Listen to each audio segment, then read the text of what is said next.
మామిడి పళ్ళు సీజన్ ఎండాకాలం అంటే టేస్ట్ అద్భుతంగా ఉంటుంది, కానీ తింటే సెగ్గడ్లు వచ్చేస్తాయి. అదొకటే ప్రాబ్లం వాటితో కదా. అదేం కాదు, ఉత్తిదే.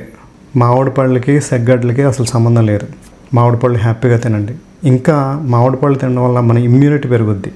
దాంట్లో B complex group of vitamins ఉంటాయి, ఏసిఈ ఉంటాయి ఇమ్యూనిటీ పెరగడానికి. అలాగే potassium, magnesium, calcium, phosphorus, B complex, iron పుష్కలంగా ఉంటుంది. నీరు, లవణాలు, పీచు పదార్థం, ఫైబర్ బాగా అద్భుతంగా ఉంటాయి. సో ఇవన్నీ మనకి ఇమ్యూనిటీ పెరగడానికి ఉపయోగపడేవి. మరి సెగ్గడ్లు ఎక్కడి నుంచి వస్తాయి అంటే, మనం ఎండలకి బాగా చెమట పట్టి యూరియా లాంటివి మనకి విసర్జకాలు లోపల ఉన్నాయి, బయటకు వచ్చినప్పుడు ఈ చిరాకు అనిపించి కొంచెం దురదొచ్చి గోకేమనుకోండి, ఆ గోకినప్పుడు చిన్న క్రిములు 2-3 లోపలికి వెళ్ళాయి అనుకోండి, అవి నెమ్మదిగా పెరుగుతాయి. అవన్నీ పెరిగి బంధువులు, మునుమనవులు అందరూ అక్కడ ఉంటారు కదా, దాంతో మనకి అది సెగ్గడ్లు వస్తాయి అన్నమాట. సెగగడ్డ అంటే వేడిగా ఉన్న గడ్డ, సెగ్గడ్డ ఇదనమాట. సో అదేమి దానికి సంబంధం లేదు.